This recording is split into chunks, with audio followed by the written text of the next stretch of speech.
समाधान ठीक हो है, जा तो सकता आप दो बातें आप नहीं बता पाए। दूसरी बात कुमारी गाय वाली बात आप बता नहीं पाए। अब मैं आपसे एक बात पूछ रहा हूँ। प्रमाणों पे हम लोग बहुत हुज्जत करते हैं, हालांकि प्रमाण से कुछ होना नहीं है। अब मैं आपसे ये पूछ रहा हूँ कि जो कबीर दास जी हैं, उन आपके अनुसार जो ब्रह्मा विष्णु महेश हैं वो अविनाशी नहीं है, वो नाशवान है। जो शरीर कबीर दास अविनाशी जी नहीं हैं, वैसा है। हाँ क्या है? शरीर नहीं अविनाशी, वो तत्व तो है ना, वो उससे कैसे हो जाएंगे अलग? क्या चीज? ब्रह्मा विष्णु महेश हाँ, देवी माँ दुर्गा जी, ये सब नूर तत्व सत असली है ना, शरीर ही तो नासवान है। तो कबीर दास जी का शरीर नाशवान है कि नहीं है? नहीं, वो शरीर रूप में, यही तो खासियत है, जब लीला करने के लिए रूप में आते हैं उनका शरीर भी नाश नहीं होता है, अपनी मर्जी से गायब कर देते हैं। पर यहाँ यहाँ आप जो बोल रहे थे कि कौन सा बोला था, जर अजर, अजर है उनका शरीर।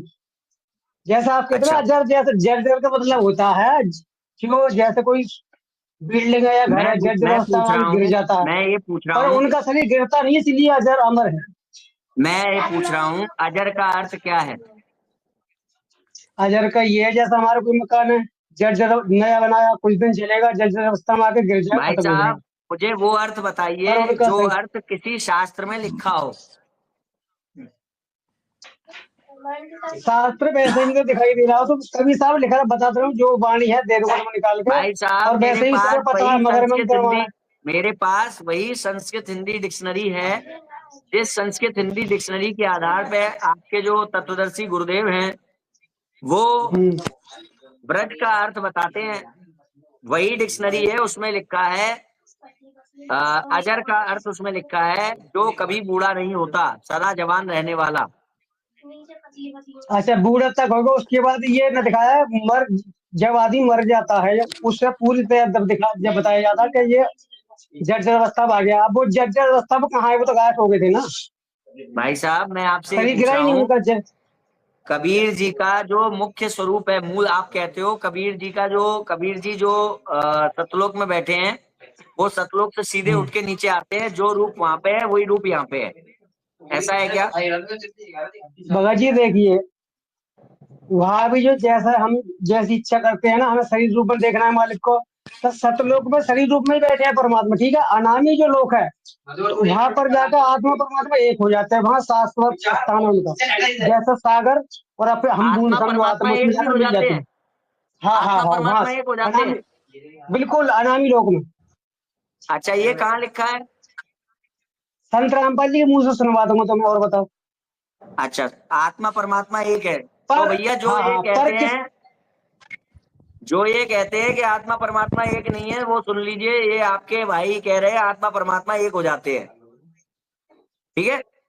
हाँ हाँ, बिल्कुल हाँ, बिल्कुल, सब सुन रहे भगत भाई जितने भी हैं, पर अब जिसे जितना ज्ञान समझ में आता है गुरु जी वही हिसाब से देते हैं। उन्होंने तो पूरा ज्ञान दे दिया, चार अवस्थाओं ज्ञान दिया, बल्कि 5 तक का दिया है गुरुदेव ने। अभी साकार कुल रूप में देख मिलाकर के सकते आप हैं। ये बताइए, अभी कुल मिलाकर के ये बताइए, जो कबीर जी का दाढ़ी वाला स्वरूप है वो असली है कि नकली है? वही स्वरूप सतलोक में है गुरु, या फिर वही वो जो हमें दिख रहा है हाँ, वही शरीर है?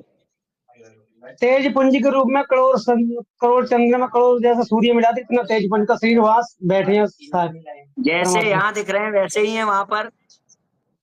हाँ, वैसा तो वो जैसा चाहे वैसा बना सकते हैं, पर उसी रूप में बैठे हैं गुरु जी के अच्छा, अनुसार।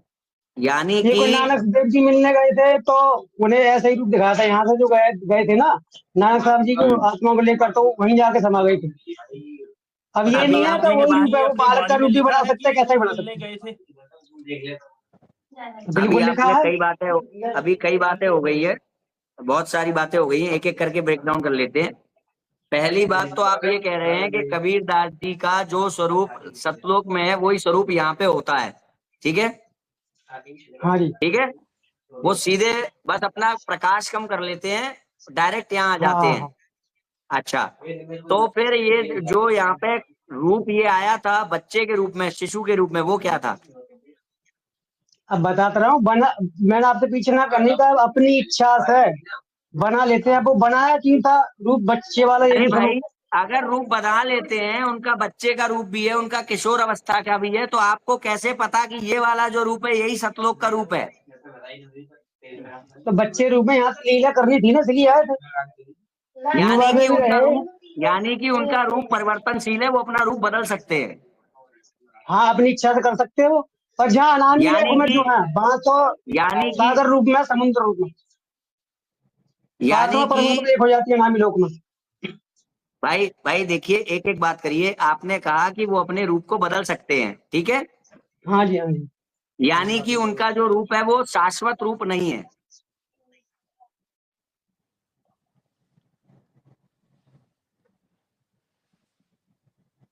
हेलो तो बदल भी लेते हैं भाई। वो। सर सर, शक्तिमान कैसे करे, ऐसा नहीं कर सके तो बताओ। भाई मैं आपसे पूछ रहा हूँ, उनका जो रूप है जो हमें दिख रहा है, ये दाढ़ी वाला रूप शाश्वत है या शिशु वाला रूप शाश्वत है?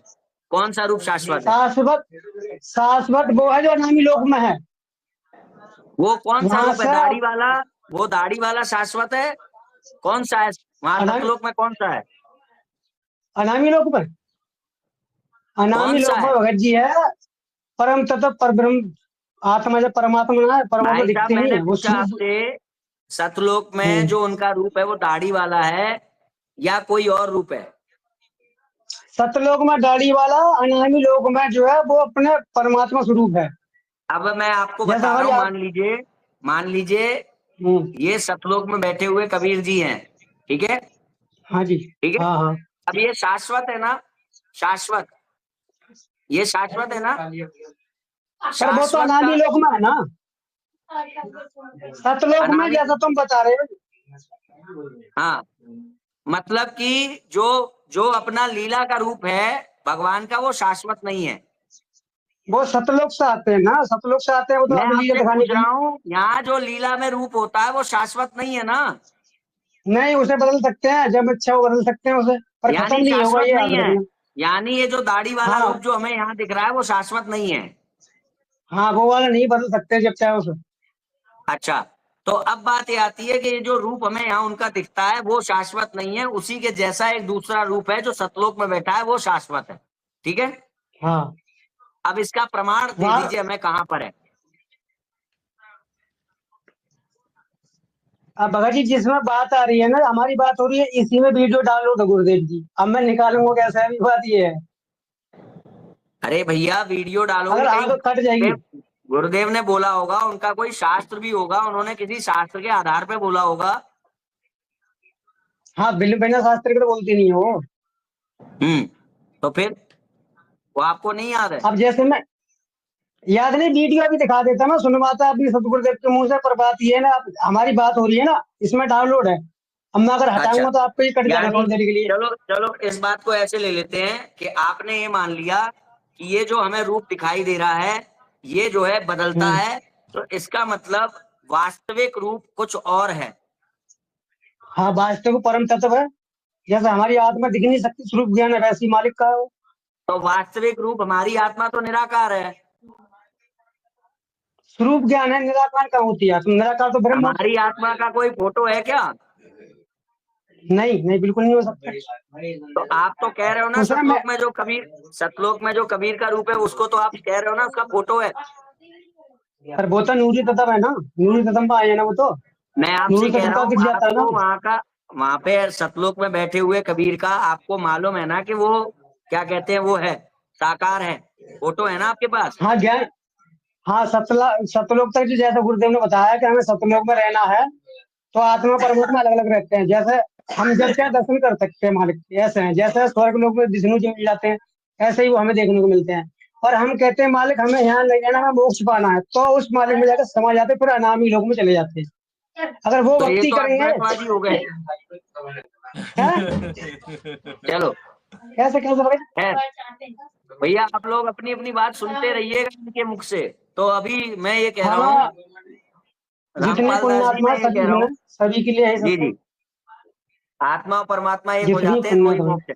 अभी मैं आपसे ये कह रहा हूँ हाँ जी, अनामी लोग। कि जो पर हमको वो रूप यहाँ पे इशारा दिखा, दिया है गुरुदेव जी ने, हमारे जो गुरुदेव जी ने वो इशारा मैं दिया आपको है। ये पूछ रहा हूँ, हमको अब ये प्रमाण हम्म। चाहिए कि ये जो शरीर ये यहाँ पे जो इनका है दिख रहा है, ये जो शरीर यहाँ पे हमको हम्म। इनका दिख रहा है, ये शरीर यही असली शरीर है है। या नकली है? सतलोक में यही है, असली है, हमारा विश्वास है, बिल्कुल असली है, पर जैसा चाहे वैसा असली है। कन्वर्ट भी कर सकते हो। हाँ असली है। अगर अगर भाई साहब मेरी बात समझिए, अगर ये पेन जो है, अगर ये कम बड़ हो सकता है, तो फिर इस पेन का वो स्वरूप असली नहीं है, क्योंकि वो बदल रहा है। तो बाबा जी शाश्वत बता का दिए, अर्थ नूरी समझते तो बदल हैं? सकता है ना।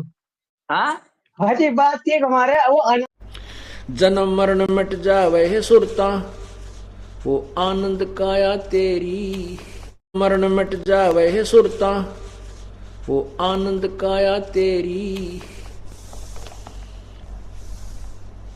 सच कहूं ना झूठ रती बुरी, बात मान ले मेरी। सतलोक में जाके सुरता, संकट कट जा सारे।